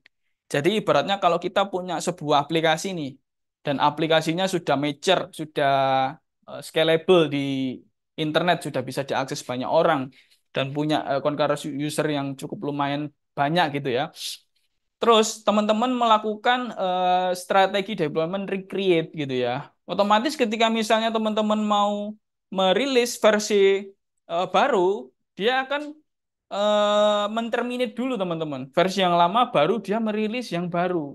Nah, otomatis ketika misalnya ada user yang mengakses yang versi yang lama ini gitu ya teman-teman, nanti akan mengalami down teman-teman karena otomatis si Kubernetes akan apa namanya menghentikan si pods atau servisnya tadi yang sedang running kayak gitu. Jadi secara pengalamannya itu nanti akan mengalami down teman-teman. Jadi kalau pakai recreate. Nah, ada juga konsep yang namanya rolling update teman-teman. Jadi rolling update ini lebih ke gimana caranya kita merilis sebuah versi yang baru di dalam aplikasi atau servisnya itu ketika kita punya service atau beberapa service ya yang punya replika cukup lumayan banyak gitu ya. Terus kita mau mengupdate si teman-teman, si versi dari aplikasinya atau servisnya. Mungkin aplikasinya punya versi 1.0.3 mau diupdate ke 1.0.4. Nah, apa rolling update ini, konsep rolling update di dalam Kubernetes itu yang direkomendasikan teman-teman. Jadi rolling update itu ya tidak menterminate langsung eh, pods yang aktif gitu ya. Jadi pods yang aktif itu tidak terterminate, tapi dia akan membuat duplikasi dulu teman-teman. Dia akan meng-create pods-nya dulu, pods yang baru dia create. Otomatis ketika pods yang aktif sudah di-create dengan versi yang baru gitu ya, 1.0.4 gitu ya, misalnya itu yang baru ya. Lalu dia akan secara otomatis kalau ada user yang baru atau user yang existing, dia otomatis akan apa namanya existing, dia akan mengakses si pods yang baru ini. Baru ketika misalnya anggaplah nih pods yang lama itu ada 10 replika ya teman-teman. 10 replika. Terus habis gitu kita mau merilis dengan versi 1.0.4 yang baru. Notabene replikanya sama 10. Tidak mengubah replika nih ceritanya gitu kan. Terus mau memprovisioning baru gitu ya, mau merilis versi barunya ini. Nah, saat rolling update itu dia akan mengcreatekan dulu pods yang baru. Baru ketika sudah up nih pods yang baru 1.0.4 dia akan mendelete dengan parsial si apa pods-pods yang lama yang notabene yang versi lama 1.0.3 kayak gitu. Nah, itu yang menjadikan lebih apa ya? Istilahnya lebih safe ketimbang kita pakai recreate yang notabene dia mendelete dulu pods yang lama habis gitu eh, baru pods yang baru ini baru create. Dan sebaliknya kalau di rolling update itu di-create dulu pods yang baru, baru kalau sudah up yang 10 replika ini, baru dia delete yang lama. Kayak gitu. Terus ada juga konsep blue green, teman-teman. Jadi eh, konsep strategi deployment ini kalau di blue green itu lebih ngomong kita kalau kita mau merilis versi baru itu versi yang lama itu modelnya akan di switch traffic. Jadi blue green itu konsepnya adalah main persen ya teman-teman. Main persen misalnya anggaplah saat ini pods yang lama existing di apa namanya di hit ada 100 gitu ya. Ada 100% user menghit pods lama. terus kita melakukan green gitu ya. Blue itu untuk memposisikan versi lama gitu ya. Kalau green memposisikan ke versi baru. Itu istilah sebenarnya. Jadi ketika traffic itu apa namanya digeser dari yang blue awalnya blue, dia akan parsial digeser trafficnya ke pods-pods yang baru. Pods-pods yang baru sekian persen dia nambah 50%, 50% dia nambah. Jadi existingnya tetap nggak akan dihapus. Existing concurrent user yang mengakses di pods tadi itu pods tadinya nggak akan dihapus. Jadi sifatnya lebih safe juga. Sama halnya di rolling update. Jadi kalau apa namanya secara teori itu jauh lebih safe si blue green ya konsep blue green ya ketimbang rolling update. Memang sepengalamanku di konsep rolling update itu memang ada beberapa ya paling sekian second lah sebenarnya nggak kerasa banget ketika kamu mengupdate sebuah rilis versi yang baru. Nanti ketika misalnya sih user mau apa namanya mau mengupdate si aplikasinya apa mau mengakses si aplikasinya itu nanti paling sekian detik aja dia mengalami down atau intermittent gitu ya teman-teman. Jadi sesaat itu mungkin kayak nggak bisa diakses dan lain sebagainya. Itu tapi sedikit banget, kecil banget kayak gitu.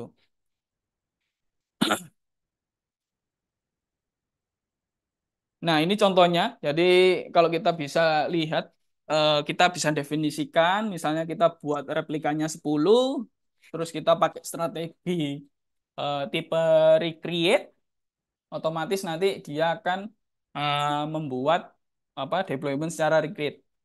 Tapi kalau kita membuat deployment strategi menjadi rolling update, otomatis kita akan menambahkan juga nih, ada komponen yang namanya map search gitu ya. Terus ada apa namanya komponen yang namanya max unavailable. Nah, ini aku akan next slide. Jadi by default deployment itu apa menjamin juga terkait 25% ya pods itu unavailable during an update doesn't more at the 25% dari pods yang akan saat pada waktu itu. Jadi sebenarnya kalau kita bisa bilang deployment sendiri itu mungkin saat ini kalau aku di perusahaan itu kalau ngomongin rolling update pun juga sudah cukup sih. Jadi ibaratnya kalau kita mau save lagi rolling update-nya itu mungkin ada beberapa waktu yang kita apa namanya kita siasati. Anggaplah kita pakai rolling update gitu ya teman-teman.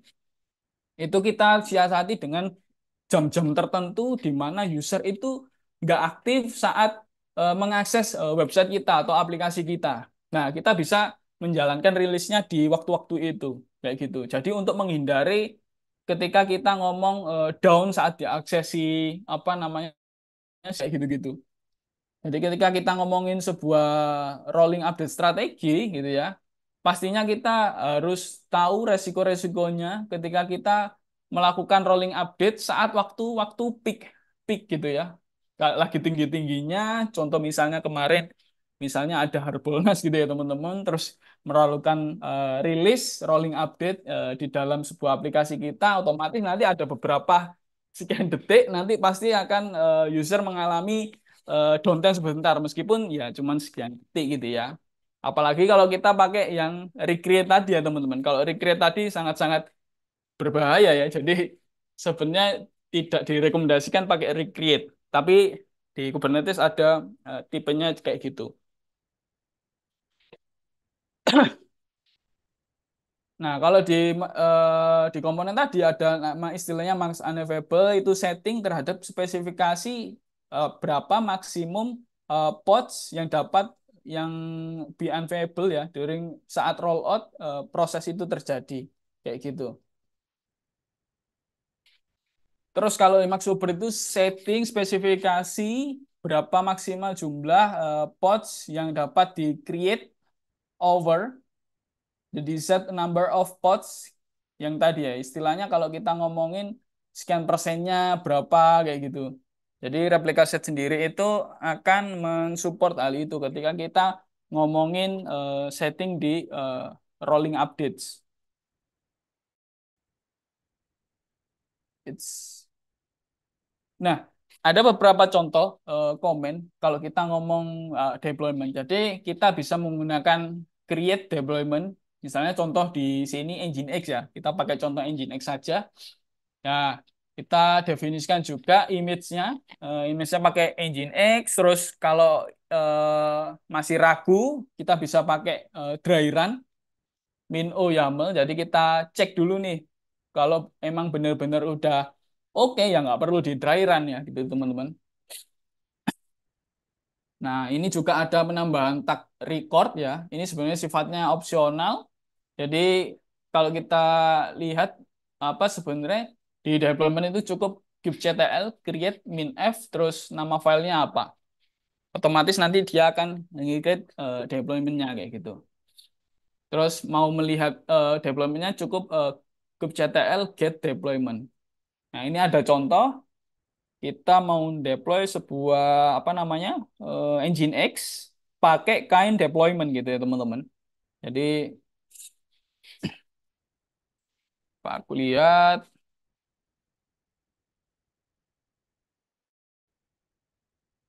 oke. Jadi kalau di sini perbedaannya dari replika set ya kayaknya pasti kita pakainya deployment ya teman-teman. Kita pakai deployment, terus kita isi namanya, terus labelnya gitu kan. Terus apa namanya?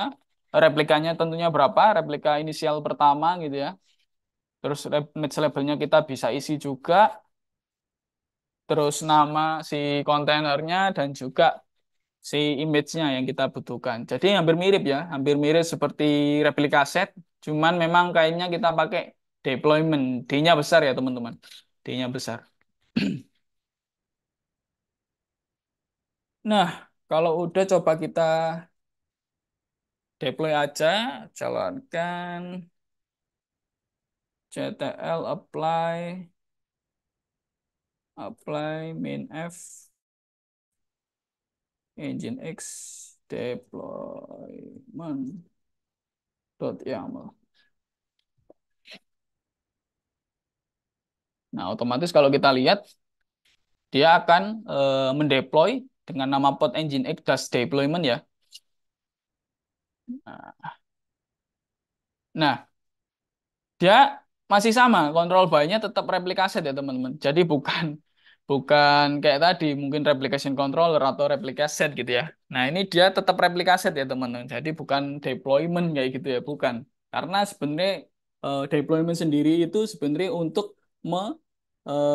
apa namanya mempermudah si replica set ketika kita mau scalable lagi gitu ya. Jadi kalau kita lihat di apa namanya di terminal kita bisa lihat podnya ya. Harusnya dia ke deploy juga. Nah, ini dia sudah running gitu ya. Nah, kalau mau spesifik lagi kita bisa menjalankan perintah kaget deploy untuk melihat deploymentnya ya. Nah, deploymentnya 2/2. Jadi artinya punya dua pods dan maksimal dua ya teman-teman. Maksimal dua replika.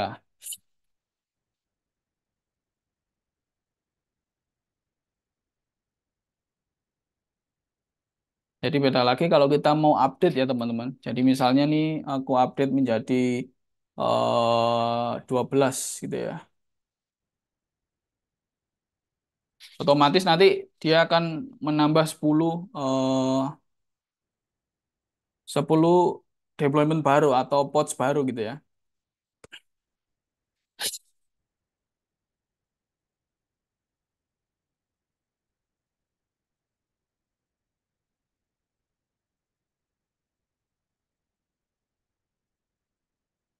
Nah, ini cepat tergantungnya itu tergantung resource yang ada di cluster kita juga ya. Jadi semakin banyak penggunaan resource yang ada di dalam cluster kita, otomatis dia akan juga semakin lama gitu ya untuk statusnya menjadi running. Jadi ini misalnya dalam satu klaster itu eh, banyak developer yang pakai atau banyak engineer yang pakai untuk mendeploy sebuah aplikasi gitu ya teman-teman. Nah itu nanti bisa jadi ya meskipun dibedain namespace-nya, tetap dia resource-nya akan memakan dari si node yang ada gitu kan. Misal node existing-nya cuman dua replika dan dua node gitu ya. Dua node tadi cuma punya spesifikasi yang minimum gitu ya. Ya sudah berarti yang dipakai yang itu gitu ya, nggak ada tambahan resource lagi. Jadi asumsinya adalah node itu sebenarnya VM-nya gitu ya teman-teman. Itu. Jadi kalau mau describe juga bisa, harusnya dia pakai deployment. Nama deploymentnya. Nah, nah kalau kelihatan deployment itu ini ada deployment controller. Berarti dia dibangun oleh deployment ya. Gitu. Nah, otomatis dia kalau apa namanya statusnya sebenarnya kalau deployment sendiri itu nanti akan ini rolling update strategi tipenya.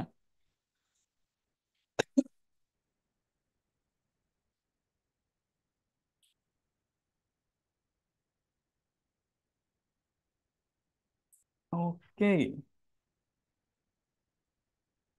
oke sampai di sini ada pertanyaan dulu teman-teman atau cukup mudah untuk dipahami karena sebenarnya materinya itu nanti sebenarnya masih banyak gitu ya. Aku harap masih bisa dipahami gitu teman-teman karena kalau kita ngomongin Kubernetes itu sebenarnya 7 hari pun nggak cukup menurutku ya untuk belajar semuanya. Tapi yang jelas teman-teman di sini aku kasih tahu gambarannya dulu karena sebenarnya pada dasarnya teman-teman juga bisa ekspor sendiri ya teman-teman.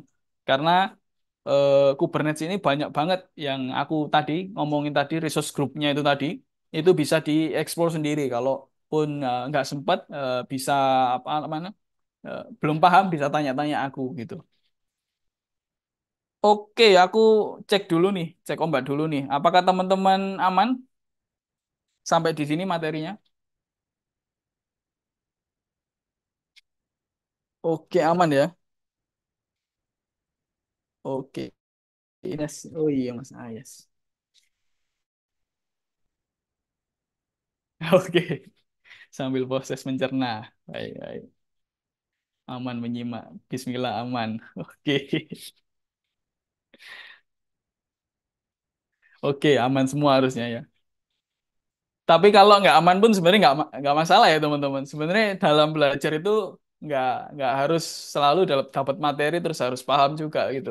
Sebenarnya dari belajar itu tadi misalnya kita nemuin error dan lain sebagainya itu malah justru apa materi pembelajaran yang lebih bagus dari kita gitu kan. Jadi kalau kita pas deploy terus kita nge-create sebuah pods pakai replikasi terus mengalami error gitu ya teman-teman. Nah itu yang justru malah bikin kita jago ilmu troubleshootnya. Tapi kalau masih aman-aman aja harusnya oke ya teman-teman. Ya betul. Harus dipraktekin memang biar paham. Biasanya kalau praktek ini sih ini apa eh ada tugas biasanya biar lebih paham. Kalau nggak ada tugas biasanya ini eh nggak ada target ya, nggak ada deadline. Oh iya harus ngikuti materinya aja. Kalau nyimak aja kan kurang cukup ya menurutku ya.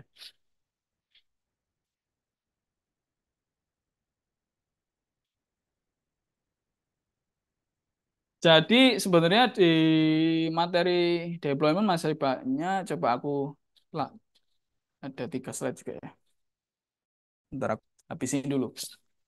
Jadi kalau kita lihat di describe ya ada rolling update ya.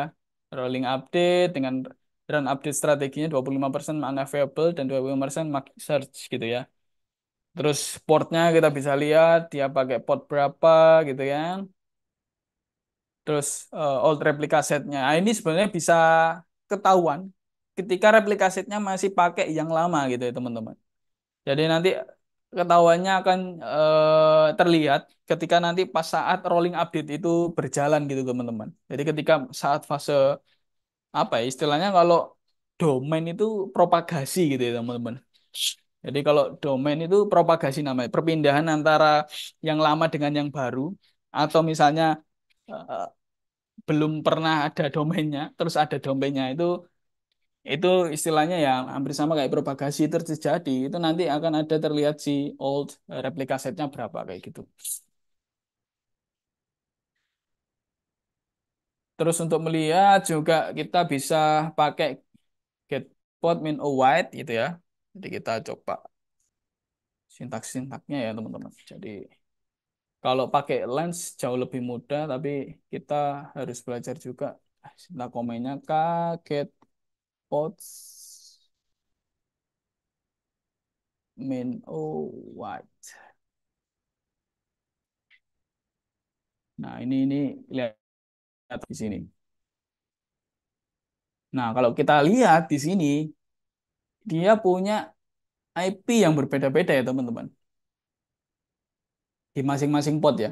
Nah, ini yang bikin bisa saling berkomunikasi. Ya, seperti kataku tadi, sebenarnya entitas yang ada di dalam deployment sendiri itu saling bisa berkomunikasi gitu kan.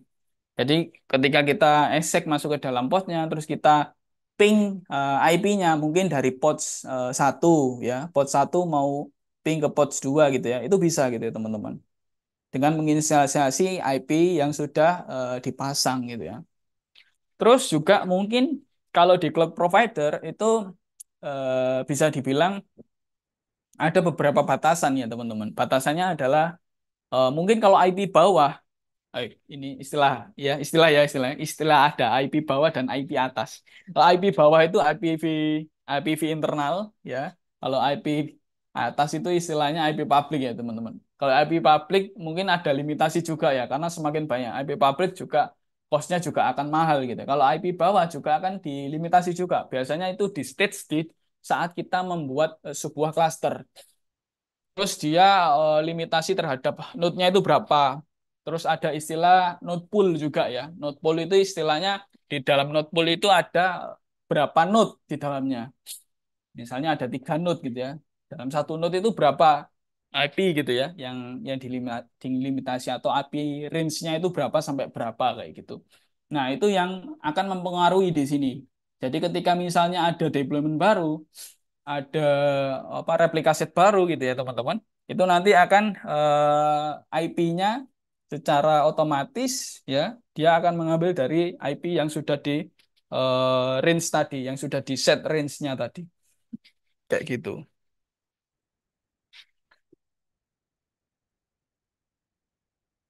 Oke,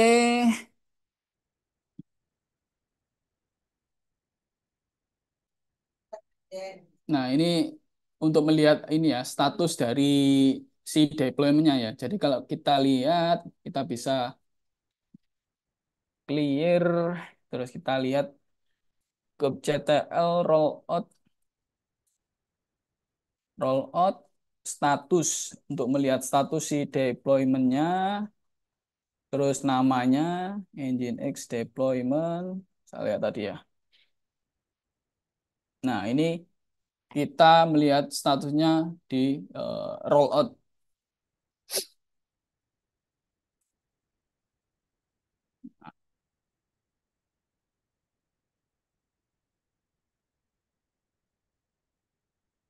Terus di apa namanya?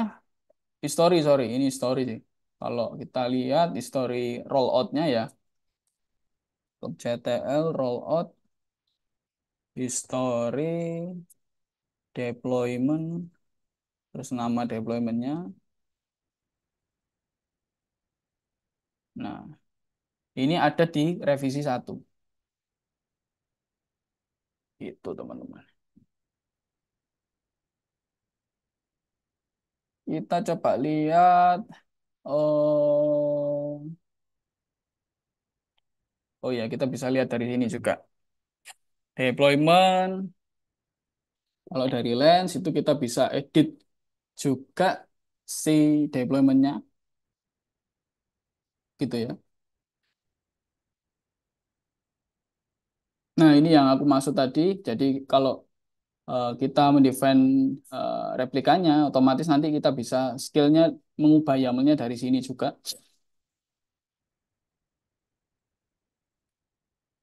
Jadi contoh misalnya coba jadi 10, harusnya dari sini pun juga bisa ya. Jadi nggak harus kita YAML-nya apply lagi, tapi kalau dari Lens itu bisa diedit langsung kayak gini. Dan awalnya 12 coba harusnya kalau di deploy jadi 10.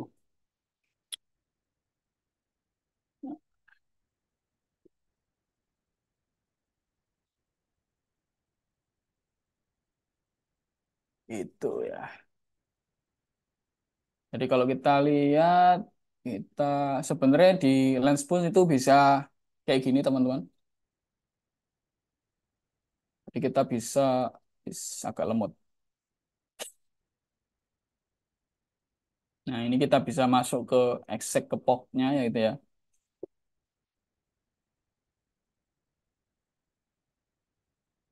Terus ping ada nggak ini? Oh nggak ada ping.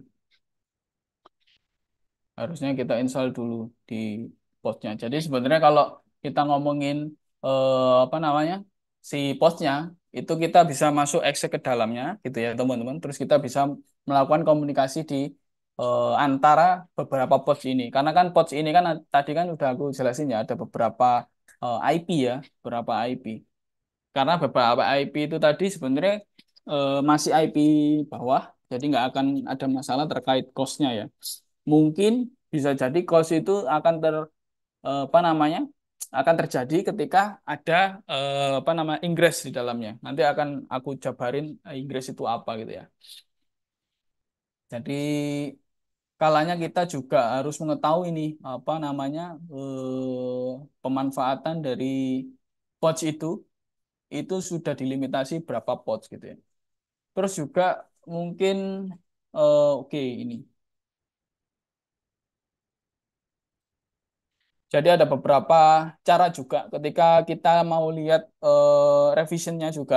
Jadi revisionnya si pods itu tadi itu sudah direvisi berapa atau sudah dirilis seberapa. Nah itu yang nanti kita bisa manfaatkan rollout ya, rollout untuk kembali ke revisi sebelumnya. Contohnya misalnya kita mau rollout undo deployment, terus mau ke revisi satu atau mungkin yang dari tiga mau ke dua kita ketikkan dua gitu ya teman-teman. Gitu. Adapun juga kita mau apa namanya skill ke ini mungkin revisinya belum ada. Hmm, revision, revision. Nah, jadi ini apa melihat kalau revisinya masih satu gitu ya, teman-teman. Nanti kalau misalnya ada update lagi, dia bisa dikembalikan lewat si eh, YAML-nya.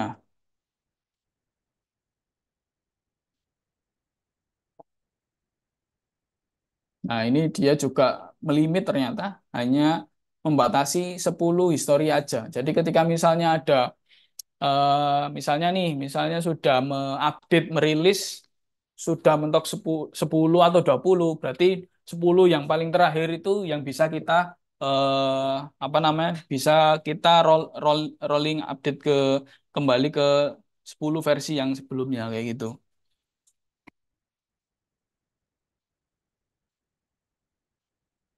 Oke, di sini udah cukup habis sih materinya. Karena materi deployment sendiri nanti cukup seperti itu teman-teman. Jadi nanti akan jauh lebih detailnya. Next besok akan kita bahas materi terkait Kubernetes Service gitu ya teman-teman. Apa kaitannya Kubernetes Services sama Kubernetes Deployment. Jadi nanti akan kita bahas di sesi mendatang. Oke, dari teman-teman ada pertanyaan dulu?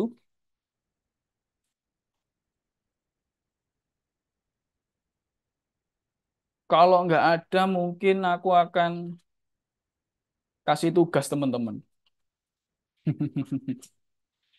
Tugasnya simpel aja teman-teman. Jadi yang aku terangkan ini bisa jadi tugas karena nanti konsepnya sama. Aku minta teman-teman untuk membuat konsep ini di dalam minikube teman-teman. Jadi ada namespace playground, ada namespace development, ada namespace staging, ada namespace production ya.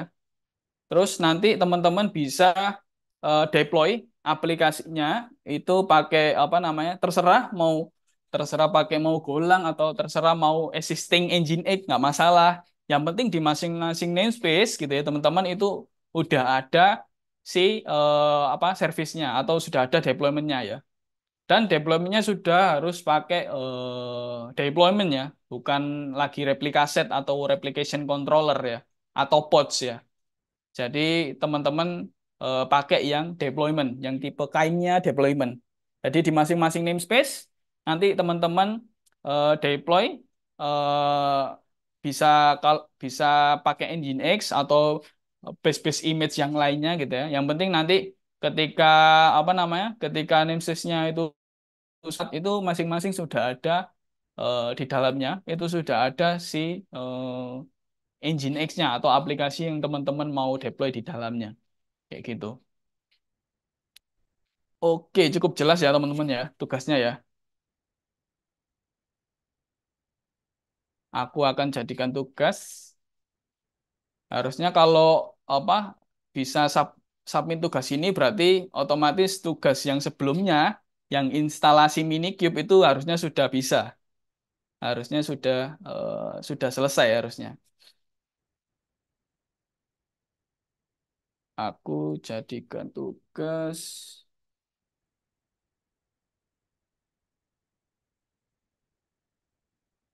mana cuy?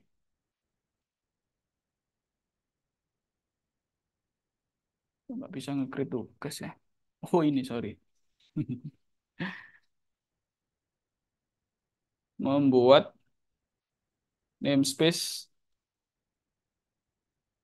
beserta deploymentnya di dalam terserah mau pakai Nginx atau aplikasi yang lain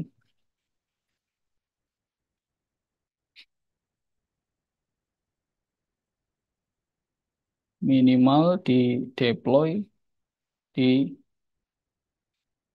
4 environment yang berbeda. Playground, development, staging, dan production.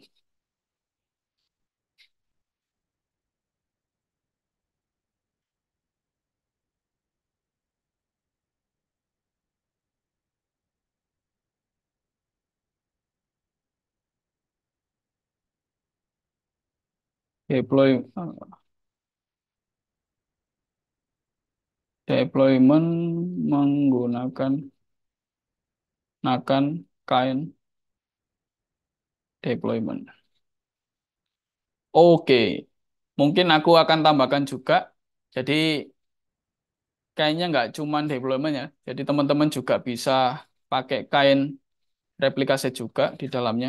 Jadi nanti di dalam namespace tadi itu ada versi replika set dan juga ada versi deploymentnya.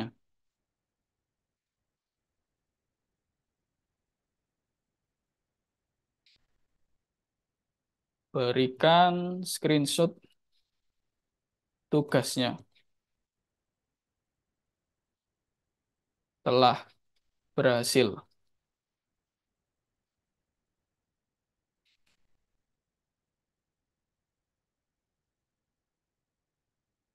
Oke,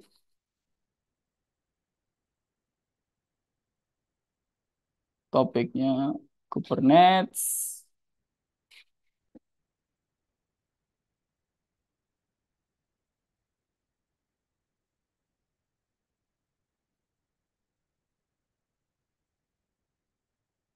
Eits,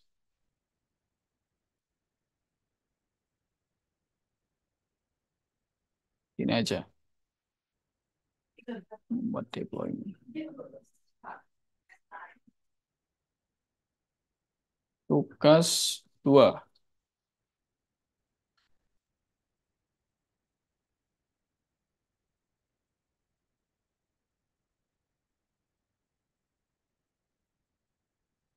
Oke, aku taruh di paling bawah setelah tugas 1.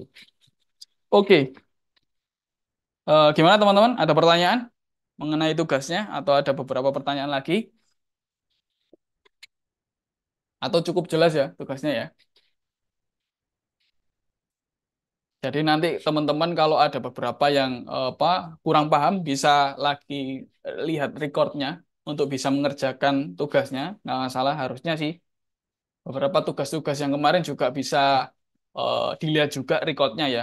Kayak misalnya instalasi Minikube, mungkin kemarin yang aku showin juga di pertemuan kedua ya. Kalau teman-teman ada yang belum menginstal, silakan menginstal gitu ya teman-teman.